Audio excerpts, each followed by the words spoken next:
What is up, everybody? Welcome to your favorite Average Good podcast. Call it what you want. I'm Jimmy Conrad alongside not Tony Miola and not Charlie Davies. I've got someone even cooler. It's Lawrence Cann, one of the co-founders of Street Soccer USA. And Lawrence, great to see you as always. We've done a few events together in the past. Philadelphia and LA come to mind. I love what you're doing. Your main mission for Street Soccer USA is to fight poverty and strengthen communities through soccer. You're making the world a better place, and I'm so glad to see you. How are you doing?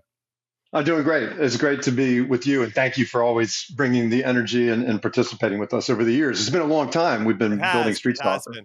been. Since 2009. So, kind of give us the origin story of where this idea came from, and then has it gotten bigger than you ever thought it ever would become? Because it is massive Totally, now.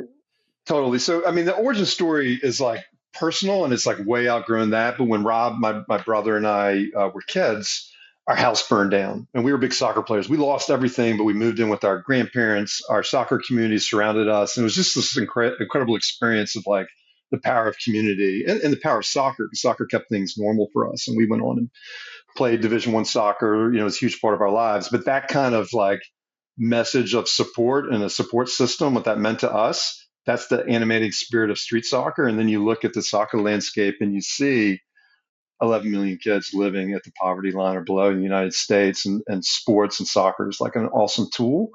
And there wasn't a system to address it. So we're trying to build that, address those kids and build systems to include them. And it's been amazing. And so they're driving it now. Our communities are driving it, and we're just helping to steer it. No, I love that, and I love what you're standing for, and proud to be associated with Street Soccer USA and everything that you're doing. So, give us an example. You go into a city.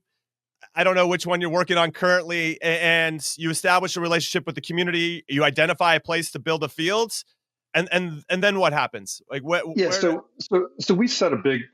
We found things that worked, okay, and then over the our values are about being responsive and flexible to make programs work. So we spent many years just doing that, and we kind of realized the formula that works.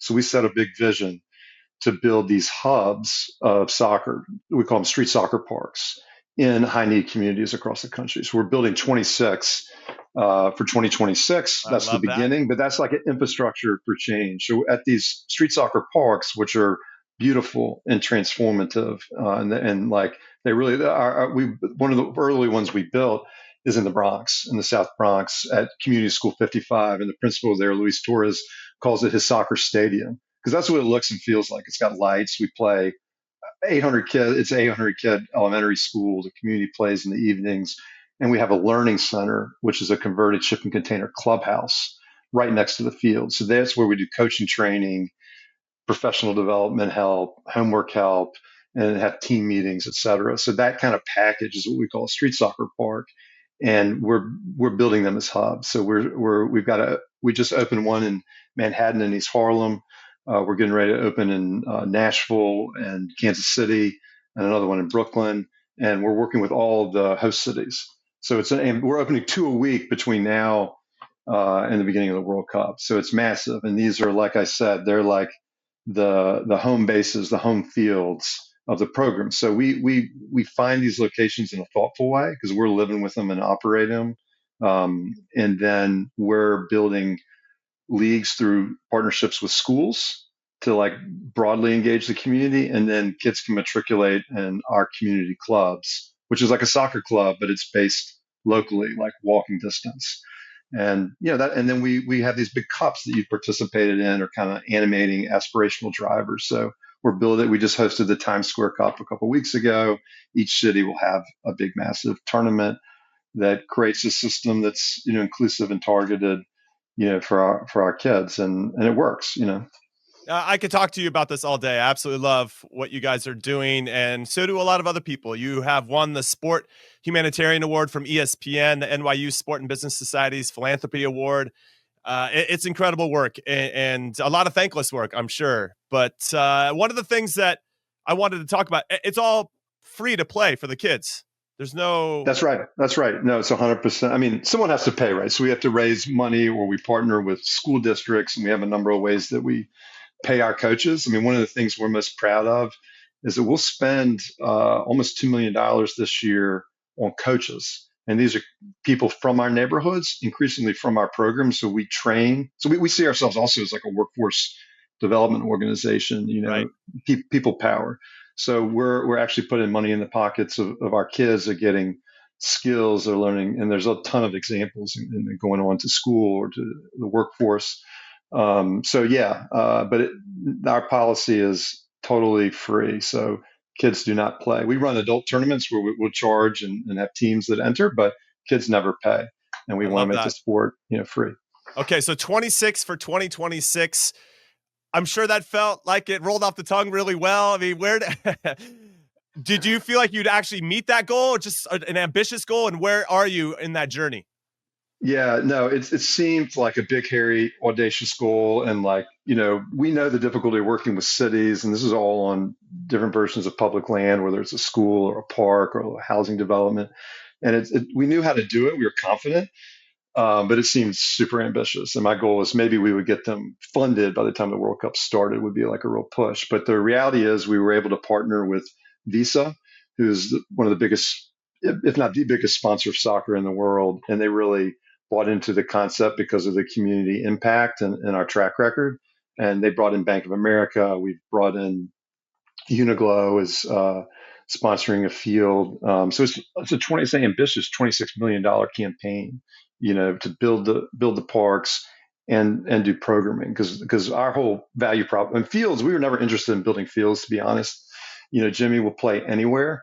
Right. But what we Right. found was, rather than receive them fields that someone else built for us, if we could purpose design them, then they could be transformative for the trajectory of the programs and create like a space that our kids want and feel proud of. Yeah, So we and got into the a field safe building space, business. I assume. Like these kids will want to go. Are you driving like energy and a thirst and a desire to be a part of something bigger than yourself? Sorry, I didn't mean to interrupt, but I love what you're doing. No, totally. I mean, you got it. And so we're at 22 funded, and we're basically opening a park every 2 weeks on average between now and the World Cup. We already opened in Denver. We already opened in San Francisco. We have two parks in LA. We opened our Manhattan and East Harlem site in New York, which is our second one after Teddy Van Buren Park in the Bronx that we opened. And we're in all the host cities. So Love it. it's Love it. we're charging. It feels good. Okay, so for those that want to get involved and help support this cause, or even just to go to a field, where would they get this type of information? Because I'm sure Street, there's people that are listening and watching going, hey, I live in that city and there's a field. I didn't know there was a field. What can I do to help maybe support the community and the kids in the fields? yeah, it's easy to get involved, volunteering, coaching, donating to support us. StreetSoccerUSA.org. Our handles are at StreetSoccerUSA on Instagram and X. So we're easy to find and easy to get involved. We're all about relationships, and our staff is great, and everybody. So please reach out, and we'll follow up, plug you in. Lawrence Cann, everybody. We really appreciate you. And it sounds like we might be in Kansas City at the same time in the near future. So I'm excited to hopefully cross paths and get Jimmy, involved once again. it'd be an honor to have you and bring the energy and the enthusiasm, and that's what it's all about. I mean, I mean, it's like soccer. There's that intensity that I think you embody, and that's animating kind of spirit. That's the driving force behind all of it. So we'd love to have you.